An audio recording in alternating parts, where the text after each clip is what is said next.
ومن يطع الله ورسوله فقد فاز فوزا عظيما.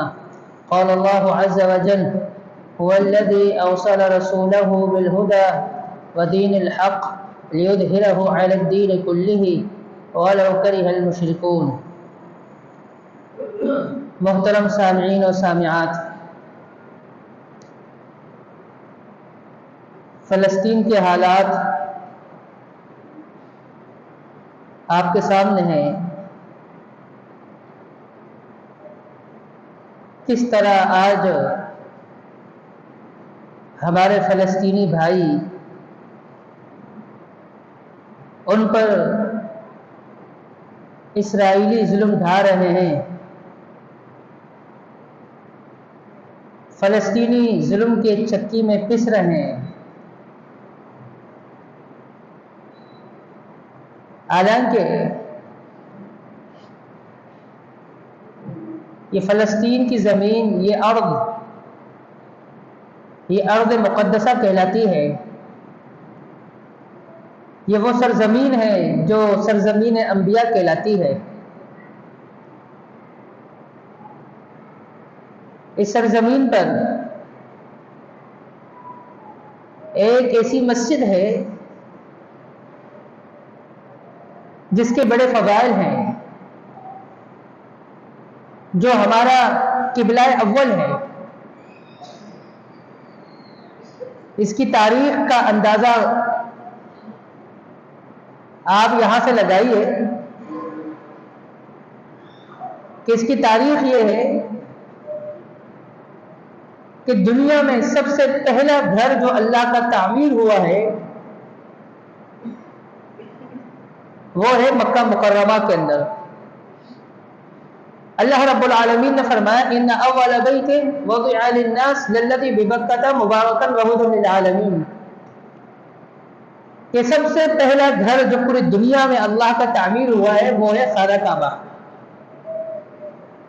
صحیح بخاری کے اندر حدیث موجود ہے، رسول اللہ صلی اللہ علیہ وسلم نے فرمایا پوری دنیا میں سب سے پہلا گھر جو اللہ کا تعمیر ہوا تو وہ خانہ کعبہ ہے، اور دوسرے نمبر پر پورے دنیا کے اندر جو اللہ کا گھر تعمیر ہوا ہے خانہ کعبہ کے بعد، وہ اللہ کا گھر کوئی اور نہیں بلکہ مسجد اقصی ہے. صحیح بخاری کے اندر حدیث موجود ہے. یہ اس کی تاریخ ہے کہ پورے سرزمین پر پوری دنیا میں اللہ کا جو دوسرا گھر تعمیر ہوا ہے وہ کوئی اور نہیں بلکہ وہ مسجد اقصی ہے.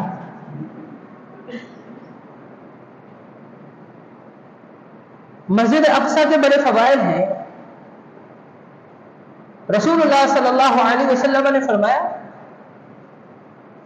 کہ میری مسجد میں یعنی مسجد نبوی میں نماز پڑھنے کا جو ثواب ہے، اجر ہے، عام مساجد میں نماز پڑھنے کے برابر وہ 1000 زیادہ ہے. یعنی میری مسجد نبوی میں 1000 نماز پڑھنے کے برابر اجر و ثواب ملتا ہے، اور مسجد الحرام میں 1,00,000 نماز پڑھنے کا اجر و ثواب ملتا ہے، اور مسجد اقصی میں 500 نماز پڑھنے کا اجر و ثواب ملتا ہے. رسول اللہ صلی اللہ علیہ وسلم نے فرمایا: لا تشد الرحال الا ثلاث مساجد، فرمایا 3 ایسے مساجد ہیں جن کی طرف آپ سفر کر سکتے ہیں اس نیت سے کہ یہاں جا کر نماز پڑھوں گا زیادہ اجر ملے گا، ورنہ پوری دنیا میں ان 3 مساجد کے علاوہ جہاں بھی آپ جائیں گے آپ اس نیت سے سفر نہیں کر سکتے کہ اس مسجد میں نماز پڑھنے کا اجر و ثواب زیادہ ہے. وہ پوری دنیا میں 3 ہی مساجد ہیں. فرمایا کہ وہ مسجد الحرام ہے، اس میں 1,00,000 نماز پڑھنے کا اجر و ثواب ملتا ہے. مسجد نبوی ہے، اس میں 1000 نماز پڑھنے کا اجر و ثواب ملتا ہے. مسجد اقصی ہے، اس میں 500 نمازیں پڑھنے کا اجر و ثواب ملتا ہے. ایک نماز جو پڑھے گا اس کو 500 نماز پڑھنے کا اجر و ثواب ملے گا. فرمایا لا تشد الرحال الا ثلاثه مساجد، ان 3 مساجد کے علاوہ بندہ اس لیے سے سفر نہ کرے کہ وہاں جا کر نماز ادا کروں گا وہاں زیادہ اجر ملے گا. وہ یہ 3 مساجد جن میں تیسرے نمبر کا ہے وہ مسجد اقصی ہے. اور مسجد اقصی یہ وہ مسجد ہے اسراء کی رات رسول اللہ صلی اللہ علیہ وسلم کو جبریل علیہ السلام یہی پہ لے کر آئے. سبحان الذی اسری بعبدہ لیلا من المسجد الحرام الى المسجد الاقصی، جس کا ذکر قرآن کریم کے اندر ہے کہ پاک ہے وہ ذات جس نے اپنے بندے محمد مصطفیٰ صلی اللہ علیہ وسلم کو اسراء کرائی. اسراء کا مطلب ہوتا ہے رات کا چلنا، رات کا سفر طے کروایا. من المسجد الحرام، سفر کہاں سے شروع ہوا؟ مسجد حرام سے. الى المسجد الاقصی، اور سفر کی انتہا کہاں ہوئی؟ مسجد اقصی تک. اس کے بعد آپ نے براق پر سفر کیا آسمانوں کی طرف. اور مسجد اقصی میں ہی آپ نے انبیاء علیہ الصلوۃ والسلام کی امامت فرمائی اور آپ کو امام الانبیاء ہونے کا شرف حاصل ہوا. اور یہ وہ سرزمین ہے جسے قرآن کریم نے ارض مقدسہ سے، جسے اللہ رب العالمین نے ارض مقدسہ سے تعبیر کیا ہے کہ یہ زمین مقدس زمین ہے. موسیٰ علیہ السلام کا واقعہ ذکر کیا کہ موسیٰ علیہ السلام نے اپنے قوم کو کہا کہ یا قوم ادخلوا الارض المقدسۃ التي كتب اللہ لکم، میری قوم یہ زمین کوئی عام نہیں ہے بلکہ یہ مقدس سرزمین ہے، یہ فلسطین کی زمین ہے، داخل ہو جاؤ. التي كتب اللہ لکم، اس سرزمین کو اللہ نے تمہارا مقدر بنا دیا ہے، تمہارے لیے لکھ لیا ہے. انہوں نے انکار کر دیا. قال رجلان من الذين يخافون انعم الله عليهم ادخلوا عليهم الباب، موسیٰ علیہ السلام کے قوم میں سے 2 سمجھدار آدمیوں نے کہا کہ اے ہماری قوم، موسیٰ علیہ السلام کی بات مان لو، تم اس میں داخل ہو جاؤ، تم دروازے تک جاؤ، داخل ہونے کی کوشش کرو. فَإِذَا دَخَلْتُمُوهُ فَإِنَّكُمْ غَالِبُونَ، اور جب تم داخل ہو جاؤ گے تمہارا دل ختم ہو جائے گا، جنگ ہوگی تو تمہیں فتح ملے گی، سامنے والے کو شکست ہوگی اور تم ہی غالب رہو گے. انہوں نے کہا ہے موسیٰ اِنَّا لَن نَدْخُلَهَا أَبَدًا مَا دَامُوا فِيهَا، ہم تو اس میں داخل کبھی نہیں ہونے والے. فَاذْهَبْ أَنْتَ وَرَبُّكَ فَقَاتِلَا إِنَّا هُنَا قَاعِدُونَ، تم جاؤ اپنے رب کے ساتھ مل کے تم لڑو یہاں، اور جب یہاں تمہیں فتح مل جائے تو ہمیں آواز دے دینا. ہم تو اِنَّا هُنَا قَاعِدُونَ، یا بیٹھ کے تماش بین بن کے دیکھیں گے کہ تمہیں فتح حاصل ہوتی ہے نہیں. تنزیہ طور پر کہا کہ تم جاؤ اپنے رب کے ساتھ مل کر یہاں لڑائی کرو. فقاتلا انہا ہونا قاعدون، ہم تو بیٹھ کر تماشا دیکھنے والے ہیں.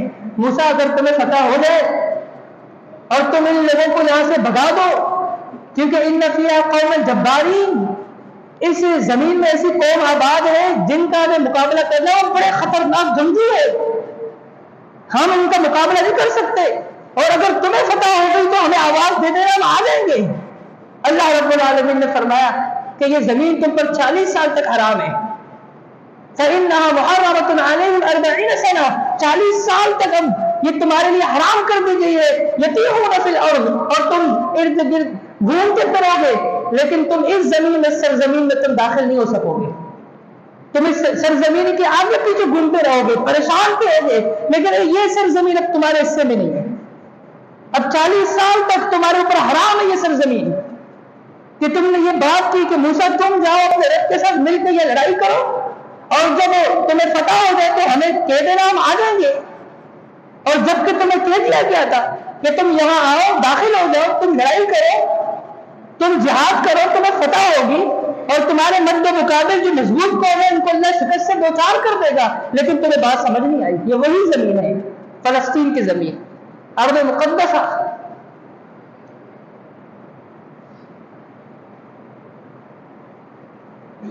یہ ہمارا قبلہ اول ہے.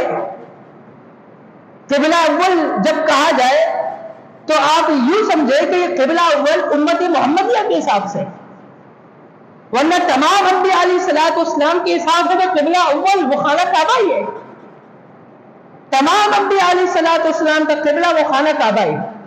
امت محمدیہ پر جب نماز فرض ہوئی، جب انہوں نے نماز ادا کرنا شروع کی تو ان کا قبلہ بیت المقدس تھا.